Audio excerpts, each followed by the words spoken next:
Welcome to another installment of Tag Me In, where the triple threat brain trusts a tag over the good, the bad, and everything in between in the world of professional wrestling. I, of course, am the unofficially official Lip Dizzle, joined with none other than the less than stealthy unicorn himself, Mr. Ilya Skudanov. ScooterRay. What is happening, everybody? And of course, you know what? Hold on. You know what? Let me go ahead and hit him with something right quick, Dizzle, because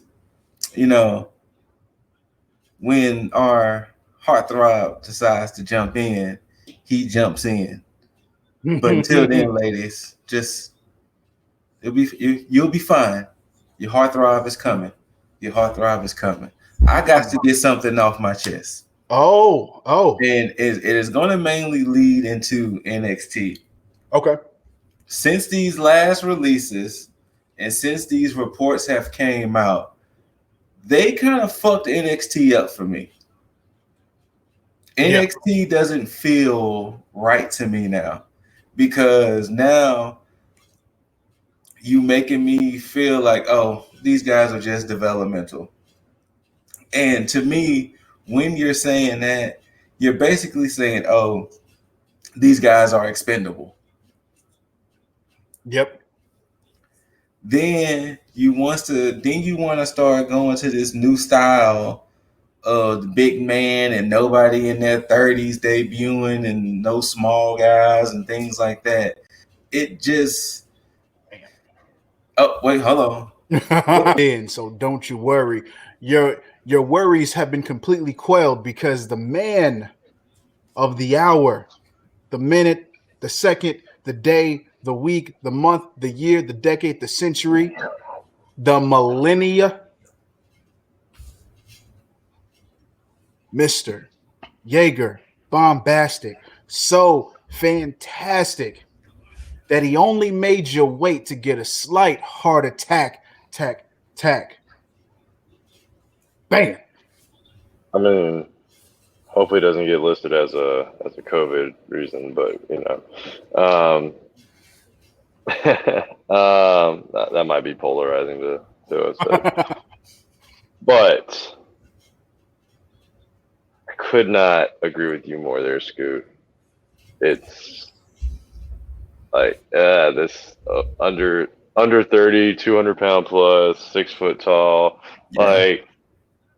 It's like you're shopping for Ken dolls or something, you know? Yeah, and since these reports have came out, it's making me feel a way about the product now that I shouldn't have to feel that way about. Mm-hmm. Yeah. And I know TakeOver is going to be good. I've said it before and I say it again, unless Sunday will be the first, I've never watched a bad TakeOver. After Sunday, we really don't know what NXT could possibly look like.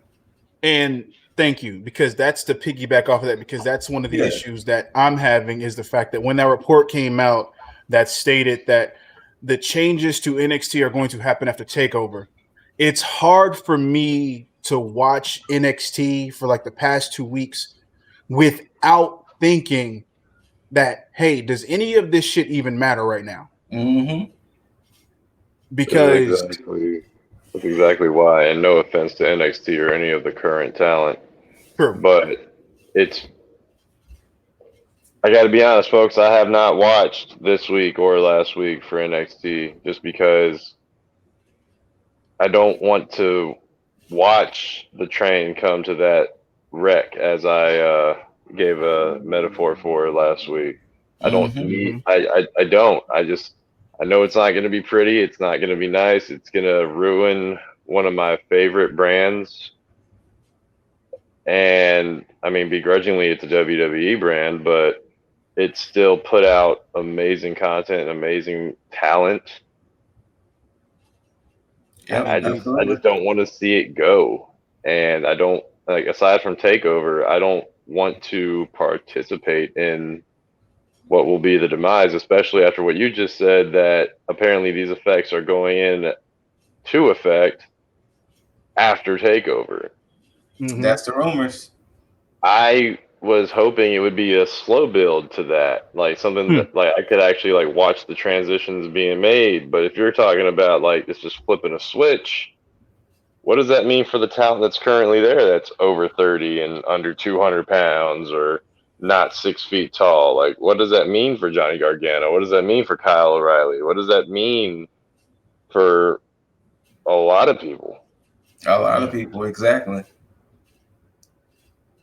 It Like makes me That's sad. it's weird, and the most we can do, the only, it seems like the only saving grace we might have is USA Network, because yeah. USA Network is like, hey, we didn't pay for pre-tape shows and stuff like that, so Right. unless there's gonna be some heavy convincing or something, but I don't know. It's going to be interesting to see how it's going to look starting Tuesday. If I these mean, hope. changes, quote unquote, start Tuesday, it's going to be weird to see how everything goes. But I Yeah. mean, like hopefully it's some heavy even con watching convincing. even watching Tuesday's episode, it was just something about it that I was like, yeah, some of this is cool and all, but Hmm. it's like I feel bad more than I feel good. Yeah. So I don't know. Because I mean, hell, even I mean, if you want to go ahead and just get right into it, Dizzle, even Mm-hmm. the first match, come to find out, Kushida wasn't medically cleared. Mm-hmm. Roger Strong, which now it looks weird with Diamond Mine being just Hachiman Strong and Bivens, but Strong issued an open challenge. Out comes Ilya Dragunov. Now, two things about this, and this is probably the only time you're going to hear me give props to, and I will say it, Diamond Mine. Only time you're going to hear me give props about this, for right now at least, is the way they opened up. Malcolm Coal Miner actually did he actually did give a good promo to kind of put a band-aid over the fact that Kushida wasn't medically cleared. He basically put it over the fact like Kushida was dodging him. So, but they basically they were going to get around to that, and he was going to get his match for the Cruiserweight Championship. But and two, this match, I love it. It was a good match. Fantastic match. Um, and I like that they did this kind of, especially with Roderick Strong, as a precursor to the potential violence we're going to see between Ilya Dragunov and Walter. Mm-hmm. So Yep. I'm all for it. All for it. I'm surprised that Ilya Dragunov decided to have this type of match before going into TakeOver, but either way, I ain't mad at it. So kudos to that. Clearly, the right men went over. Ilya Yes. Dragunov did win, as bloody as he was. Which I forgot. When did he get busted open? I have no idea. It's like the same thing with Sean Spears getting busted open. It's almost like it just fucking happened because I think there was an exchange on the ropes. I think they were chopping each other some more, but then all of a sudden, Ilya Dragunov just started bleeding. So I don't know Yeah. if it was like a stalled injury where it was like he got cut and then the blood just happened a little bit like a few seconds later. But yeah, I don't know. But it made for a good ending. It made this is my issue with it. This is my issue with the match in itself. The referee. I keep forgetting her name, and I apologize to Aja. Aja. Wait. Yeah, Aja Smith. She just kept getting in the fucking way. Unfortunately, yeah, she wasn't positioned right. Like she kept, you know, I don't know if she didn't know all the ins and outs to the match or something, but yeah, it did seem kind of weird that she was just kind of like move, you know. But yeah, other than that, yeah, the match was good. Everything about it, finish was fantastic. The right men went over because again, you want to make sure the person who's contending for the championship or the champion himself goes over or looks strong before the pay-per-view. Simple as that. So, in your opinion, I mean, we can share it quickly. Where do you think this puts Diamond Mine now? They're gonna be fine. I think they're kind of, because the thing is they can always rebound and add another member to Diamond Mine. That's easy. It would be beneficial for them to get somebody from the breakout tournament. But that's kind of, I mean, they was it Trey Baxter? I think they could probably get Trey Baxter. I mean, because you don't want to get anybody that's going to overshadow Roddy, unless you're getting a big man to, you know, kind of go for like the North America Championship. Probably the big man they got. I mean, probably Josh Briggs, who we saw later, maybe. Yeah, which could potentially be a heavy for somebody who we'll get into later on. But yeah, Diamond Mine because of the mic skills and the promo skills that Malcolm Cole Minor has, they'll get over just fine because he does good as a heel. So they can make all the excuses in the world to kind of benefit them without having to worry about the elephant in the room being the release of Tyler Russ. So yeah, they'll be perfectly fine. They won't skip a beat. After Ilya got the W, he called us Volta and nothing. Yeah, surprisingly, Walter did not come out. It was crickets. But they made it make sense later on. Yes, for sure. So I was okay with that. I forgot the next segment. After that, there was a that was before that. That was before that match. The next segment was actually Hit Row. Oh, really? Coming out. Okay. Mm-hmm. Yeah. So Hit Row came out.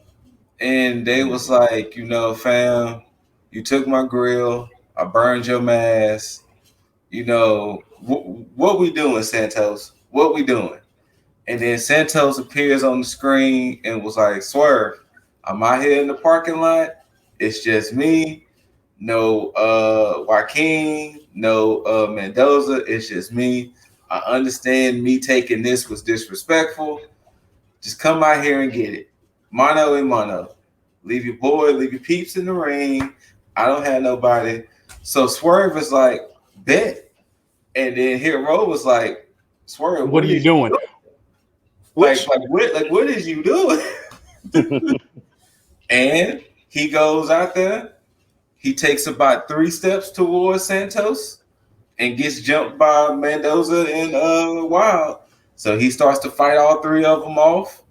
They get the better, and of course the troops arrive. Mm-hmm. You know, it turned into a 4-on-3 brawl because they was going at it.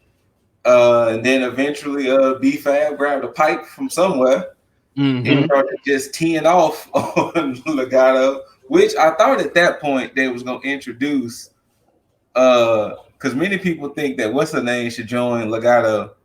Who? Katrina? Is she? Oh, she's still signed? I think so. Huh. Well, I think so. Interesting. But yeah, so B-Fab, of course, was the difference maker, and Hit Row got the upper hand. Swerve took his grill back. Now, which I do like, as they were walking away from Legado, B-Fab was actually scolding Swerve and was like, "That was stupid." You know how stupid that was. Oh, so and during the kerfluffle, Top Dollar did yell out, "You must be outside your mind." But yeah, it was like, I told you it was stupid for you coming out here by yourself. Yeah, it was like whatever.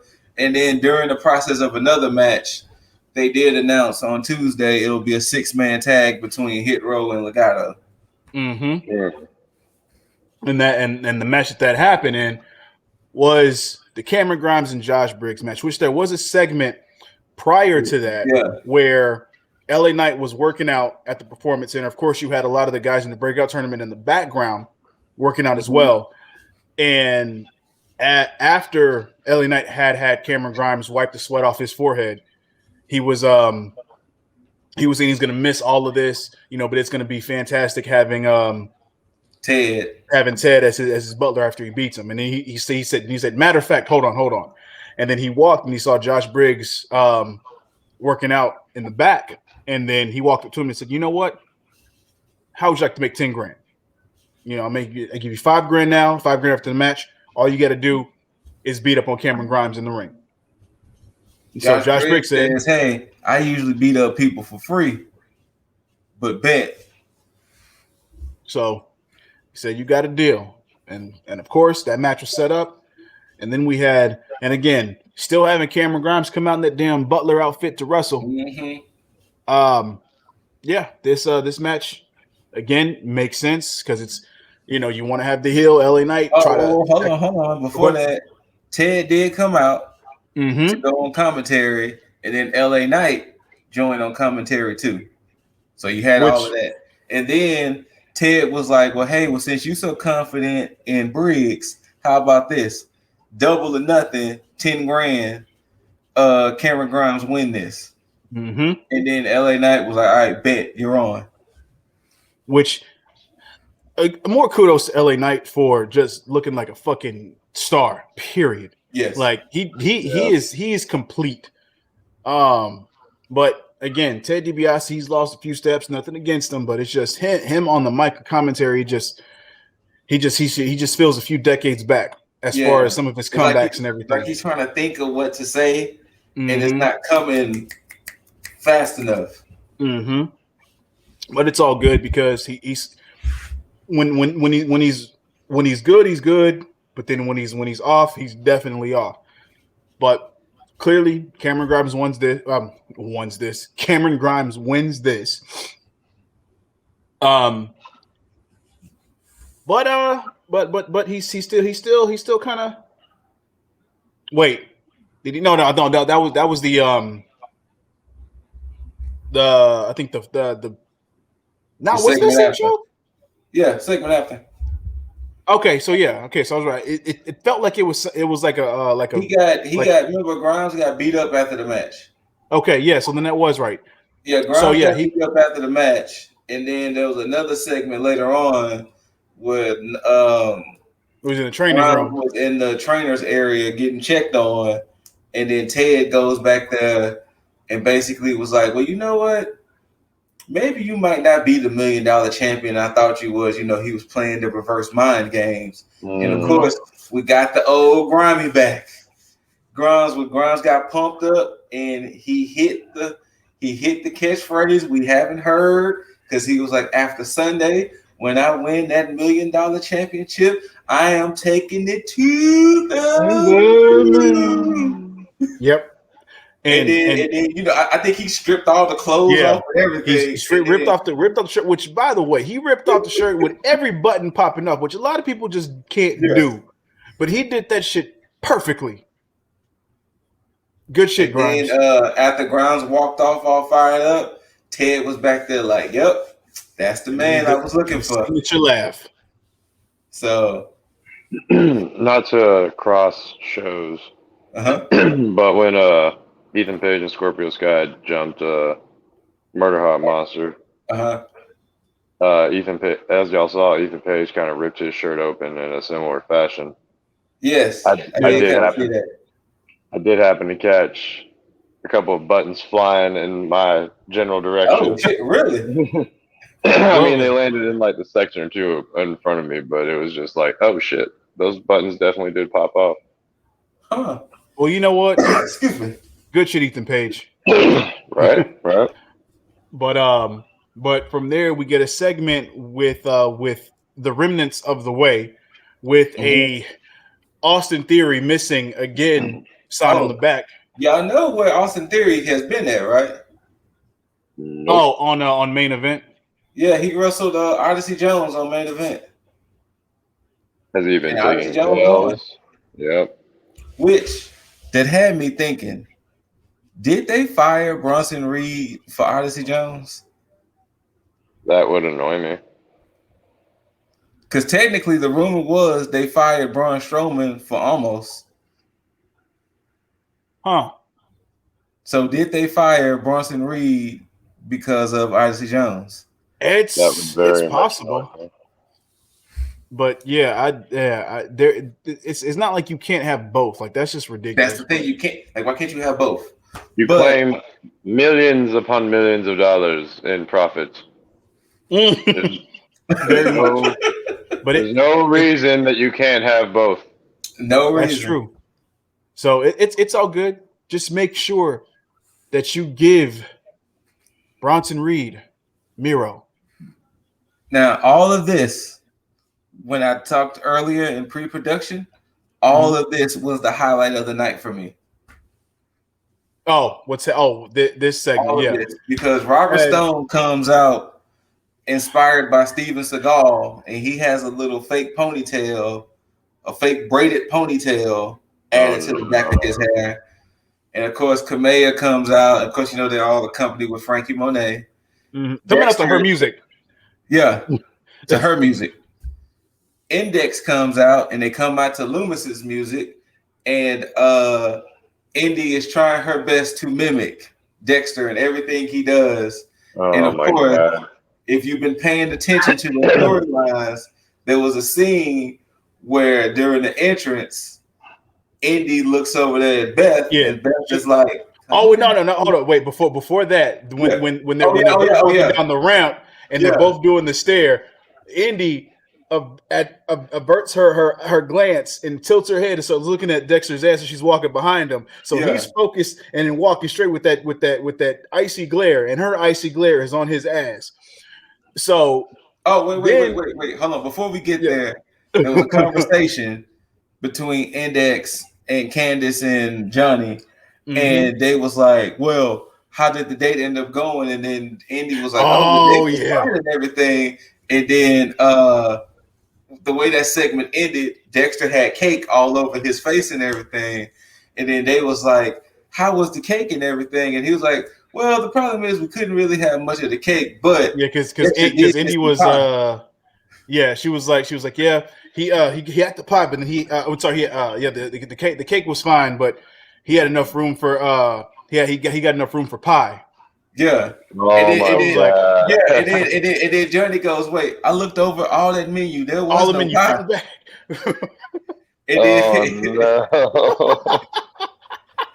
And look, even USA Network responded, there's always time for pie. Go ahead, USA. USA, you better save us. You better save NXT, man. Now, we fast forward to the match. During the entrance, there was another scene. You know how Dexter does that little crawl to the ropes? Indy does the crawl to the ropes, and then while Dexter is staring, Indy stares, and then Dexter moves. She bumps into him because she's trying to mimic everything he does. And then that's when you get that moment between Indy and Beth, where Beth was like, calm down, just breathe, just relax. It'll be fine. Yeah. And that whole time, I was thinking like, oh, it's because since Beth has been a part of the whole Index thing, she's like, yo, it's your first match. Just like chill, calm down. It's okay. Of course, look, it was just a huge comedic match. It was. We already know what was going to happen. I mean, literally, Robert Stone, he tried to do a diving plancha, landed nowhere near Loomis. Like, Loomis just looked at him like, what the fuck are you doing? But the match basically ended because they hit double silencer. Indy hit the silencer on Camila. He hits it on Robert Stone. They tap out, go to sleep. Match is over with. They're celebrating. Indy goes to Beth. Well, the weird thing about it was they were doing the crawl towards each other, and then all of a sudden Indy backs away. Yeah. And then slides out the ring, and then that's when she goes to Beth, and I was like, yeah. And then Beth hands her something, and then you're like, okay. Indy goes back in the ring. Dexter just staring at her. Indy proposed to Dexter. What? Yeah. Yep. And he said, well, he nodded yes. Mm-hmm. And the engagement ring is of a giant eye. What? Yeah. All right. I But mean, once again, this was actually one of the best moments of the night. I Yeah. need to watch it. Like, it was actually one of the best moments of the night. That And of yeah. course, That they hugged and everything, and so. Oh, Mhm. and another feel good moment. It was Indy's birthday, and the crowd was Oh chanting "Happy yeah. Birthday." Aw. Yeah, Good shit for Indy, for real. yeah, Then we got a segment with the Kiwi Buzzsaw and Big Mommy Cool, yes. where they were basically talking via satellite, Mm-hmm. and I They mean it hinted at was something that I don't know if I'm okay with. which thing? Raquel said, "What you gonna do, Dakota? There is nobody like me. So who do you got?" Oh So I yeah. don't know if they're gonna try to introduce another heavy for Dakota or what, but I guess we'll see come Sunday. Yeah, I don't think that needs to happen because I think it would diminish her win. It would. So our NXT, WWE don't do that shit. Give Dakota her deserved win because it's been a long time coming, and she Mhm. developed this whole turn over the course. Like her growth from when she came in as a baby face to this point deserves her to win this straight up. Yes. Period. Um, So yeah, but yeah, it was the whole segment was pretty much paint by the numbers. Is basically like, hey, I'm gonna take it, whatever. But of course, Raquel ended it off with calling her a sidekick. So Yeah. And Dakota was like, "What you say to me?" yeah, and then that's kind of how it kind of ended off. But from there, we get the Oh, but continuation. Oh, we go can ahead. also talk about that whole Zoe Stark and EO segment. You know what? Get that out the way. Fuck it, because this has probably been the biggest misstep of current NXT right now Yes. is because this has put a blemish on the women's tag team division. Like, you've taken 6 steps back, in my opinion, because of everything that you've done up to that point was fine. But once you got to there and you put those titles on Zoe Stark and Io Shirai, nothing against Io and nothing against Zoe Stark in this situation, but they don't deserve the titles, nor does Io need it. And at the same Honestly, time, only go ahead. thing I can think of, Candace must have been already pregnant or like whatever, Mhm. because whatchamacallit should have took those belts if that was the case. Yeah. Catanzaro and Carter. Mm-hmm. Because it just made no sense for Zoe Stark and Io Shirai to win those titles because it was completely unnecessary. Or if you were going to have them go against each other, just have them beat Io and Zoe and then have them lose them to Casey and Caden. Simple as Mm-hmm. that. But this, yeah, they have done nothing for me in this situation. They've barely been on TV, so all the work that Raquel, Dakota, Candice, Shotzi and Ember. Indy, Shotzi, and Ember, everything that they've done to help build the beginning of this division has Mm-hmm. almost been completely undone Mm-hmm. because they're going to make these titles forgotten. So, and they haven't been defended. And it hadn't even been defended. So, Because EO did make the comment was Zoe was like, "Hey, we tried to be friendly," and she was like, "It's not about friendship. It's all about us defending." So whatever that means. yeah, right. But it is what it is. But regardless, trash. Um, we get to the continuation of the NXT Breakout Tournament. Carmelo Hayes versus Duke Hudson, which this was completely surprising as far as the finish. And Because what I brought up on, if you watch the other show, I did bring up that there was a moment that looks like somebody possibly could have got hurt. because there was a spot where Carmelo was he supposed to DDT Duke, or was he just supposed to just I don't know what exactly he was trying to do. Yeah, because I don't know if he was trying to do like a float over DDT on the apron, but once he did it, it's almost like they both kind of fell, and Duke Hudson just fell awkward. Like he fell like on like upper head, neck, shoulder awkward. Like that was a nasty looking fall Duke Hudson took, and I'm pretty sure it probably knocked him a little loopy for a second.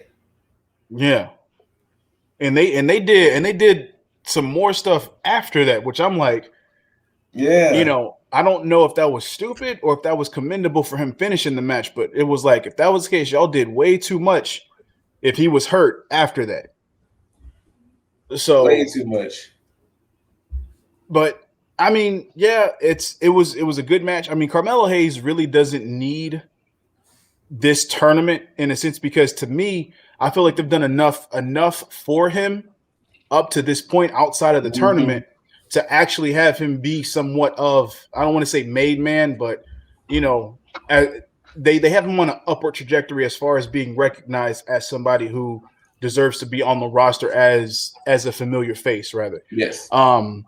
Because he has the look, he can talk, he has somewhat of the charisma. I mean, I'm pretty sure there's more he has to come out of his shell on that end, but so far he's a step above, or maybe like 3 steps above Jake Van Atlas. So agreed.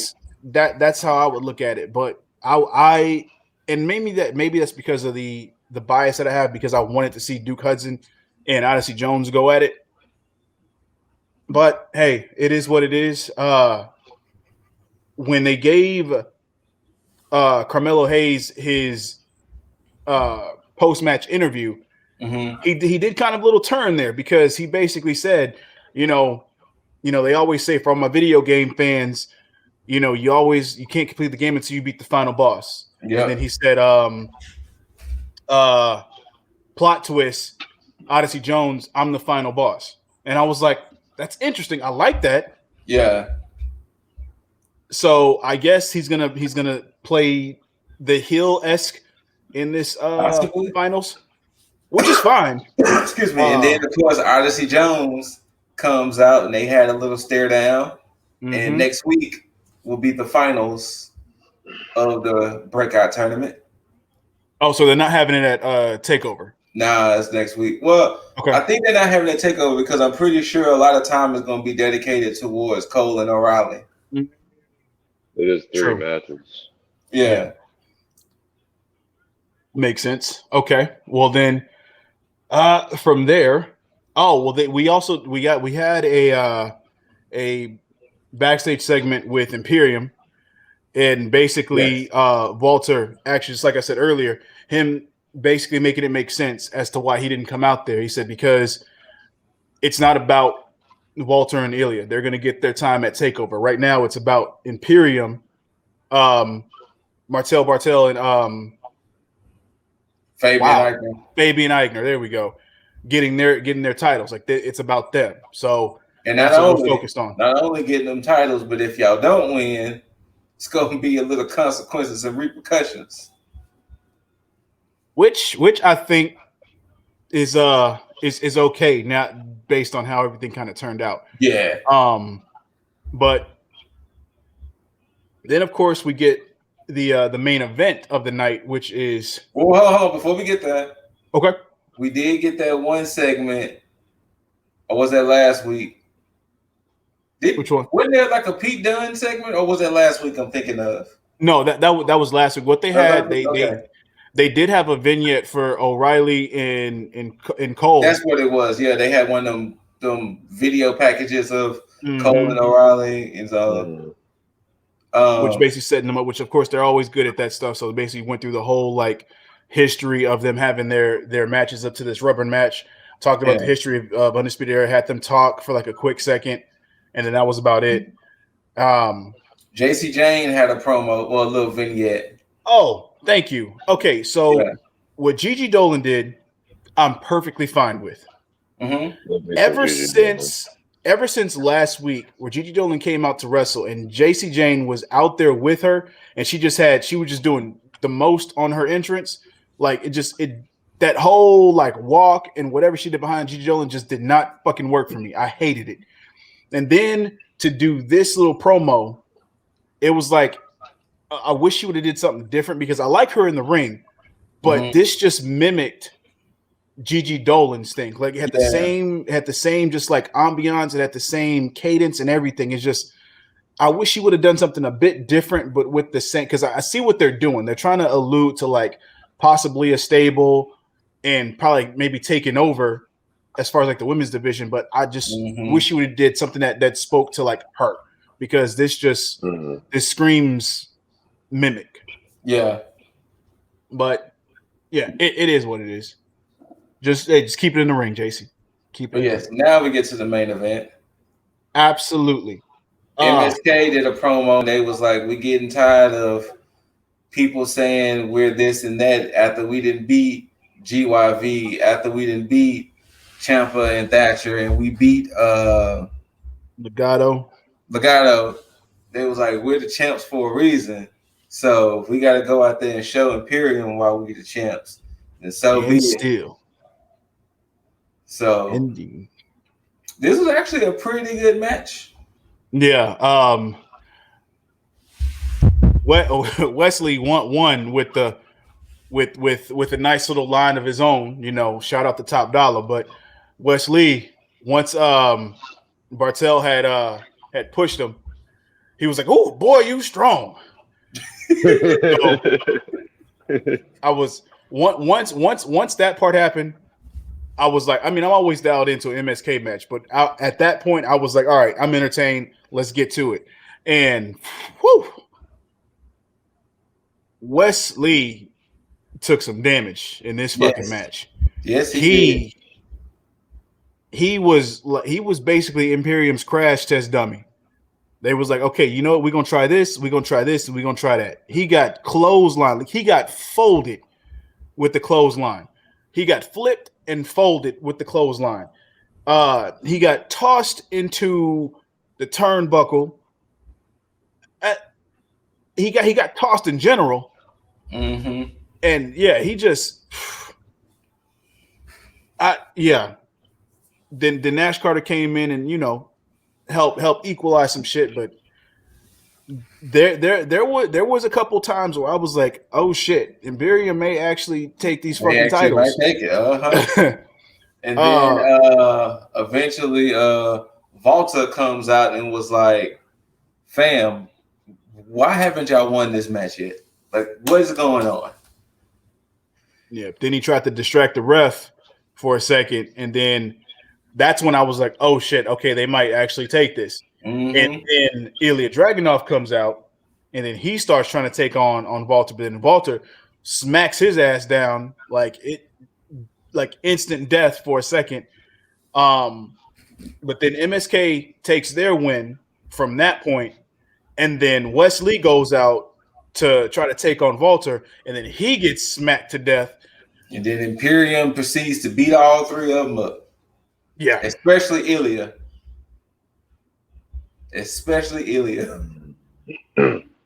Yeah.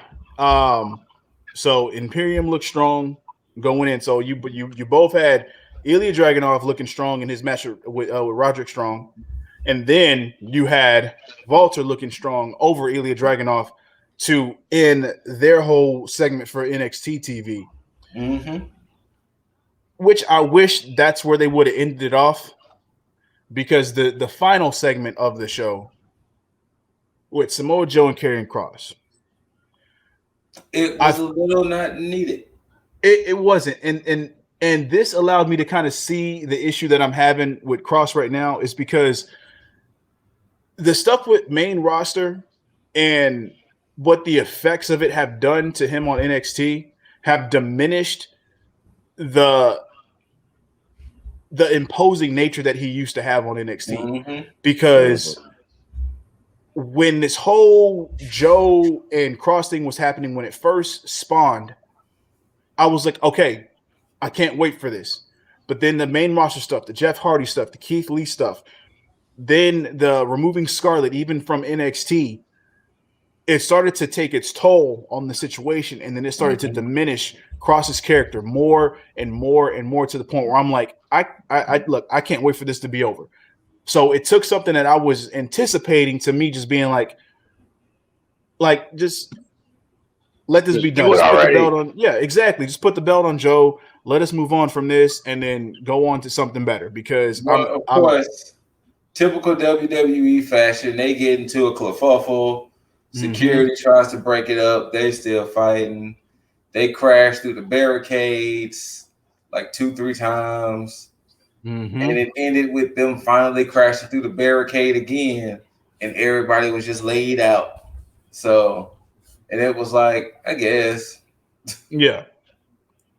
Like, because we and shouldn't it's have this attitude for this type of matchup. no, we shouldn't. We really But should. Cole and O'Reilly basically did this same type of brawl last week. So it's like this. Yeah, honestly, I probably would have appreciated it more if they had a situation where Joe was looking for Cross and Cross just laid out Joe.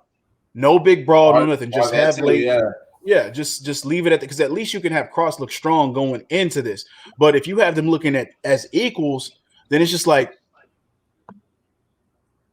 no, give Cross some of his luster back. But that's not going to happen. So it's whatever. But we do have both SummerSlam and TakeOver this weekend. And on the morrow, as they say. yeah, it's nearing on the morrow. But SummerSlam Saturday, TakeOver Sunday. But I guess we should give our predictions before we escape out of here. So which would y'all like to? Do you want to keep it going with NXT, or would y'all like to get SummerSlam out the way, or the other way around? I think I like Scoot's idea. We'll upload something to the IGs for the we'll SummerSlam. come to the IG for SummerSlam just in case they still got more matches. But at least in TakeOver's case, we know what TakeOver has. Okay, fair enough. So look, y'all got to look out for that. Yeah. So pay attention to us. But I will say this. I hope that NXT does get better down the line. I hope that this isn't the beginning of the end, so to speak. I pray for an amazing takeover. I just hope that it's not a swan song takeover. Yes. So we'll see. But you guys have, I mean, I know Jaeger, you didn't really catch it, but do you have any final thoughts on anything that you've heard or what you expect from TakeOver? Looks like I need to go back and watch a couple of segments and 1 or 2 matches. But other than that, might be doing it with like a somber look on my face, just knowing that it could be the end of an era. Let's hope not. I fucking hope not. USA, save them. Right? Yes. USA, please. Scoot, you got any final thoughts? Once again, I can somewhat start to see the WWE interference because it didn't even feel like a go-home show. Yeah. And that's what the WWE has been doing. Their Raw and SmackDowns don't feel like go-home shows whenever they have pay-per-views coming up. So, I don't know. It didn't feel like a takeover was happening Sunday. So, that was weird. But like I said, other than the whole index situation and the Dragunov and Strong and, of course, the MSK and Imperium, it was a show. Hope Duke Hudson is good, Yeah. Oh, for real. For real. I really got nothing this time. The only matter of fact, the only thing I got is a good large helping of Dakota, though. Dakota was looking good in that interview, though. So I mean, hey Raquel, I still see you though. Oh, we definitely ain't forgot that. There we go. Yeah. Bam. Yeah. But with that, Scoot, where can these mother effers find you? Wait, well, hold on. We gotta do the predictions first. Oh, that's right. That's right. Man, shit, look, I'm tripping. Yeah. That's why I was tripping. I just we gotta do that. Oh, son of a bitch. Oh, God damn it. All right, You're hey, right. so you can find me on IG. I'm gonna just say Twitter. I don't have a Twitter. You can find me on all bunch of stuff. Jaeger, what can the people find you at? Yeah. You can find me on IG. Heavy TikTok. is the neck that holds thine crown. You know, Lil Dizzle, you can find him on the podcast that he got. You know, it's called something. You can find him something to do with lifestyles. I don't know. You know what I'm saying? No, it's cool. You know what? You guys are right. You guys are right. So definitely catch Lil Dizzle's OnlyFans before they shut that down. So look, we got to make sure we give the people what they came here for. They want these predictions. So I get, you know what? You guys are right. You guys are right. So let's give them what they came for. Let's do it. So the NXT Women's Championship, Raquel defending her title against the Kiwi buzzsaw Dakota Kai. So. Yep, I got Dakota. Scoot, are you going against Big Mommy Cool? Raquel, forgive me, but I'm going with Captain Coda. It's your time, Raquel. Indeed. Well then, moving on. Jaeger? I said he's going with Dakota. Dakota Kai, though. Yeah. The $1 million championship. I'm going with Grimy. I'm gonna go with Grimesy too. Oh God, that's still my voice. To the moon. Yeah. Look, the crazy thing is the crown is saying LA Knight. Really? You think it is going to be Knight's new butler? It's. You think they're going to draw that out even more? But I have to go with my gut because I've been saying this for too long. Because this is what got me the crown in the first place, is the fact that I had said that LA Knight was going to win this so that way Grimes could go through this whole rigmarole to get to this point and win it. So, Grimesy. Okay. Grimesy. Next up, 2 out of 3 falls match. Kyle O'Reilly versus Adam Cole. Baby. This is the only match I'm split on.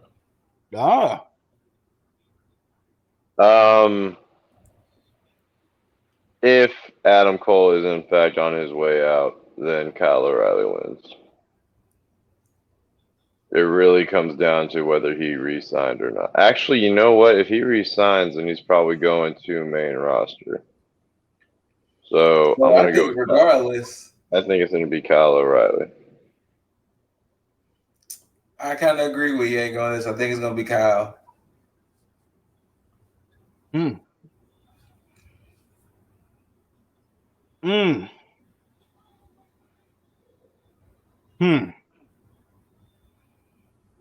Let's see, what is it? The steel cage? It's a normal match, street fight, third fall, the steel cage.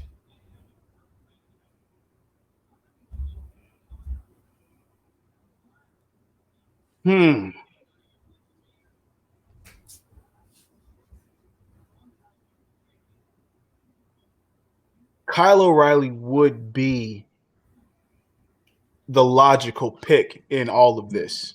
Yes. Yeah. I say that we don't get a victor. Really? One or two things are going to happen. Mm-hmm. It's just completely dunzo, or they try to pull the whole both of their feet hit the ground at the same time. But at the same time, that's still weird. I think that might piss some people off. It would. I think because I mean they are calling it the undisputed finale. Okay, fine. You know what? Fuck it. We get. I'm picking Cole too. I'm picking O'Reilly too. Okay. But do we get all three matches? Yeah, because I'm pretty sure it's gonna be the same thing like it was when Cole and Johnny fought. I'm pretty sure that cage match is gonna be that specialty cage with all the weapons and shit all on it. So who wins which match? Cole O'Reilly wins the first match. Cole wins the street fight. I think what's gonna happen is I wouldn't be surprised if Cole does the typical heel shit where he causes a disqualification. Like maybe using a chair or something. O'Reilly wins it that way. And then with Cole getting the upper advantage, he wins the second. And then O'Reilly wins the cage match. Oh, I like that. Okay. Yeah. Fair enough. NXT and United Kingdom Championship. Oh. Straight up. And new. Well, following WWE fashion with whoever comes out on top on the go home show. Right. I gotta go with Scoot on this. Ilya Dragunov. Yeah. Same, because they keep touting Walter's reign, and like 360 days or some shit he's at now. Yeah, they're gonna have basically an Imperium downfall, so they can rebuild or something, and then come back even stronger. So, and then we'll probably get Walter versus Samoa Joe. Ooh. Look, look, NXT, you didn't give me Balor and Walter. You at least got to give me Joe and Walter. So, yeah, Ilya Dragunov takes this, for sure. But speaking of Joe and Cross. I mean, yeah. What are you saying? Joe's going to kill somebody. Yes. Yeah. But see, now, clearly, as you can tell, we all had the same predictions on this. Yes, we did. That's just for TakeOver. This is for the entire weekend, because SummerSlam is included in this. Yeah, it's true. So our predictions go hand in hand with both. So it's all encompassing, which means right here. This fucking guy. If any of us beat you on SummerSlam predictions. Oh, I just expect a crown in the mail. That's all. Yeah. No, that's a crazy thing, is that you guys are expecting crowns. I mean, as I said in the pretext, if we beat you in the predictions for SummerSlam. Well, I was never born in the ifs. Okay. We'll see. The crown is spoken. But yeah. Okay. When you next see it, well, no, because when you next see us, we'll be covering Rampage. So yes, there will be no need for me to have this. But Monday next week. Yes, yeah. Oh yeah, we're gonna do a recap of this weekend's events. Yes. So you will still see this around my neck. I'll also have the crowned hoodie as well, just to kind of complete everything. So So look forward to a So reoccurrence. as you hearing people, this weekend all comes down to SummerSlam because regardless of how NXT plays out, we all will have the same score. Yeah. It'll be a matter of SummerSlam. And there's only a couple of matches in SummerSlam that I just don't know who might win what. But we'll do. You want to know who does know? Because after Friday, like I said, we got to make sure we have all the matches. But yeah. So yeah, you guys keep an eye on that on IG. Yeah.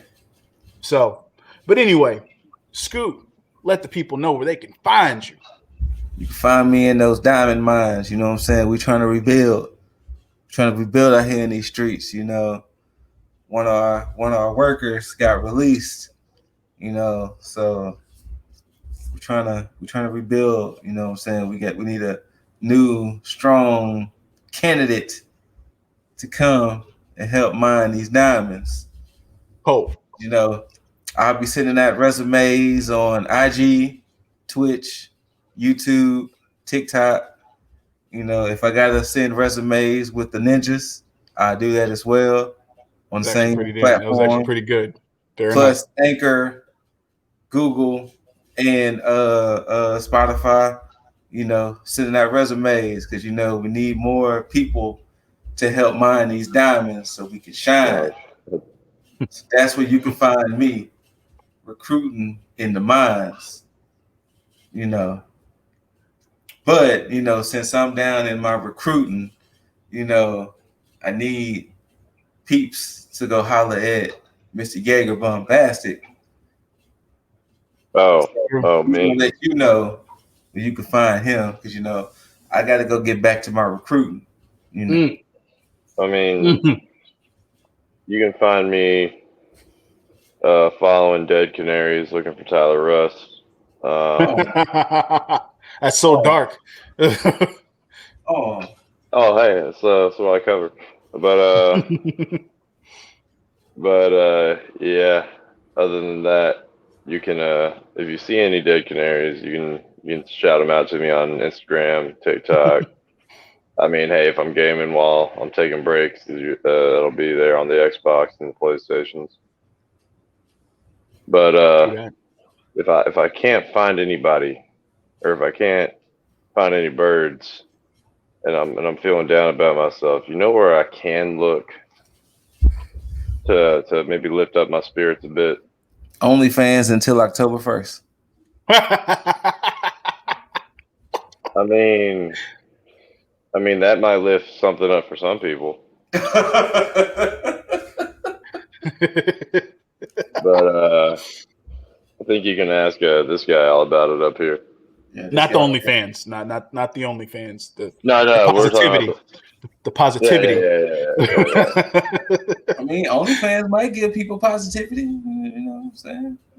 Temporary positivity, just nice little elation, real quick, and then But anyway, not only am I the Prince of Predictions, I'm also the Prince of Positivity. So you can also check Lifestyle One Up to get that daily dose of the good old healthy helping of positivity every Monday through Friday in those good old mornings to get your day started. Your IGs, your Twitch, your Twitters, your TikToks, soon to be YouTube next week.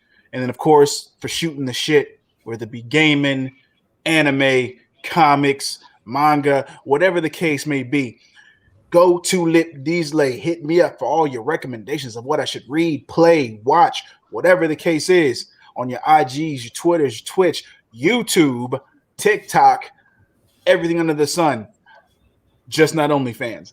But with that said, that people, he means Plenty of Fish, Tinder, Farmers Only.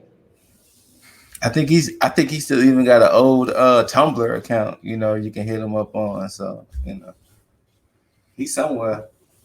No, he's nowhere. Only place I am right here right now is giving a 2 sweet to my bros. That's what I'm doing. That's where I'm at. About it. Bam. And of course, just how we keep it every episode, depending on how you liked it, whether you loved it, hated it. Don't forget to rate it, comment down below, hit the notification bell for all the pop-ups and notifications for anytime we drop something. Most importantly, down here. Subscribe to the channel as always. But until you see these handsome faces, hear these immaculate voices, I bid you all adieu and a mother effing tag the fuck F out.